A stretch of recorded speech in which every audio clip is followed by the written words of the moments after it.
late night. Just came in, had a couple of drinks or whatever. But want to make a quick little video. And all I got to say is basically, you knew this would happen. Everybody and their mom should have known that this would happen.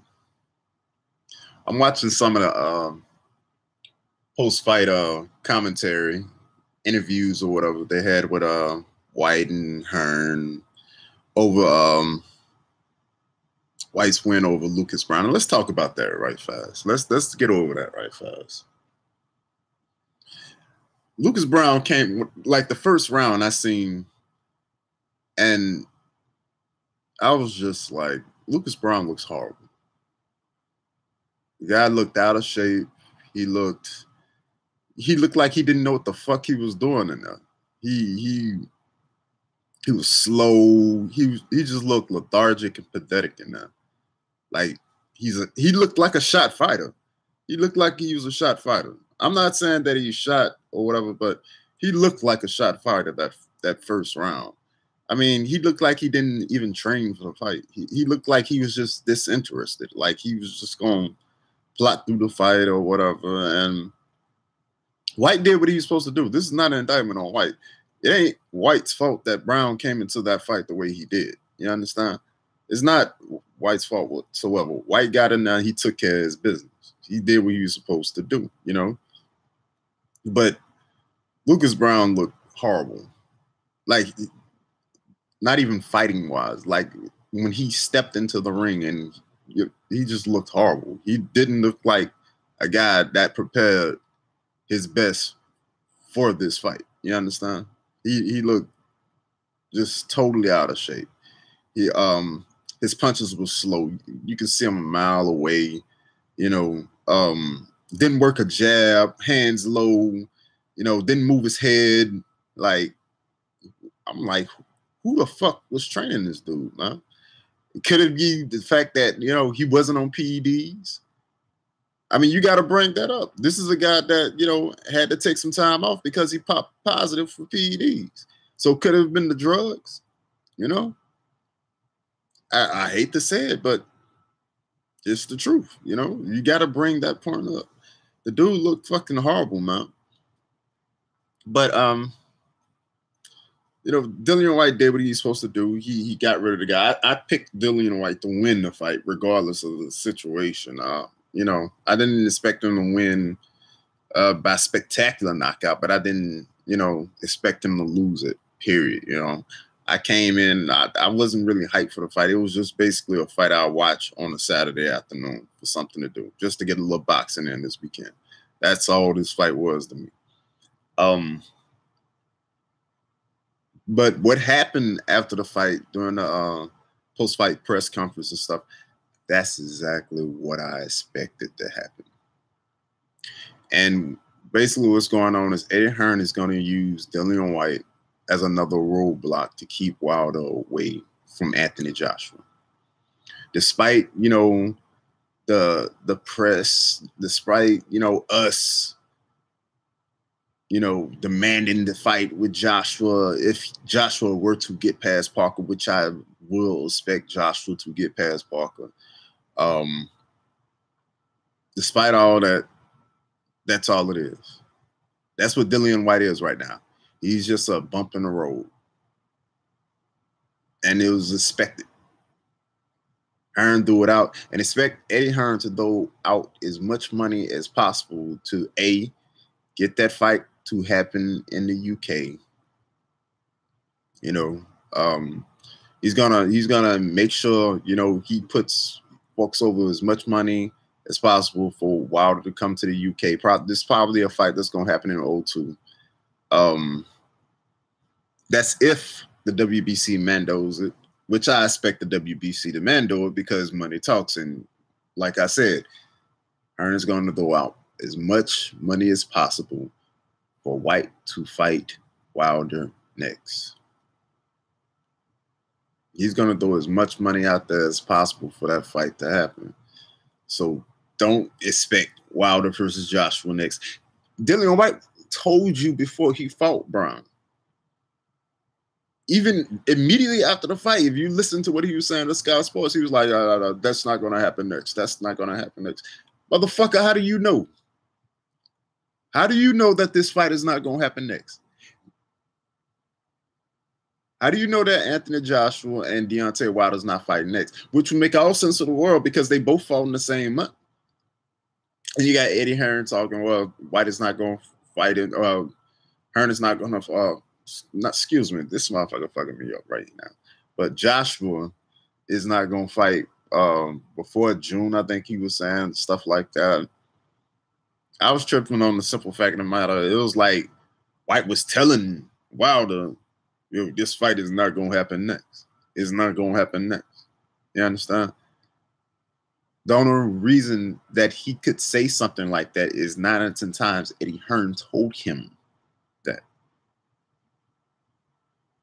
He was telling Wilder to forget it. Now, forget that fight. It's not going to happen next. I'm tripping over that. Like, who the fuck are you to say a specific fight is not going to happen next? But if you were put there to say it by a certain promoter that promotes the other half of that fight, then yeah, I can see why the fight is not going to happen next, because he told you the fight was not going to happen next. So expect Jarrell Miller and Anthony Joshua sometime in August at the Barclays Center, like they wanted to do. Excuse me about that. I'm sorry about that. Pollen in the air down here. Allergies kind of acting up. So if I sound a little, scratchy, that's the reason why. But expect what we all been hearing. Expect, Jarrell Miller and Anthony Joshua sometime this summer in the Barclays Center, more than likely August. Expect Dillian Whyte and Deontay Wilder early mid-summer and the O2 Arena. And expect Deontay Wilder to get Dillian Whyte out of there somewhere within the first 4 or 5 rounds. Lucas Browne showed me absolutely nothing to tell me that Dillian Whyte is ready for Deontay Wilder. And if I'm just looking at it, even though the fight is not official or anything like that, and I think the WBC is going to mandate it because Eddie Hearn is going to come with some cash. We already know how corrupt these sanctioning bodies are. It didn't take me long to break down the fight mentally because I've broken it down a couple of times mentally. But you got a situation where Dillian Whyte is, 6'6", 6'4", and Deontay is about, 6'7", somewhere along the line. So he's going to be giving up height. He's got like a 73, 74-inch reach, and Deontay is like, 83 inches. So he's going to be giving up, at least 9 inches in reach. He is skilled, but he's nowhere near as skilled as a Luis Ortiz. I think Luis Ortiz destroys Dillian Whyte. I think Luis Ortiz will stop Dillian Whyte with around the same range, 5, 6 rounds, somewhere around now. He's not as skilled as Luis Ortiz. He doesn't have the punching power of a Luis Ortiz. I was surprised it took Whyte that long to get Browne out of there after that cut in the first round. I mean, I seen Whyte kind of gas around the 3rd round. That's why he was backing up. You understand? I think in the 3rd round when he was throwing floors, he kind of gassed himself out. So he wasn't in the best shape in that fight as well. But he was good enough to get Browne out of there. You understand? So I think the fight plays out almost like the Hearn fight. Not as far as a first round KO. I think it's going to be around longer than 1 round or 2 rounds or whatever. But I think he's going to stay. I think he's going to stay at the end of Wilder's jab. I think he's going to try to get in, but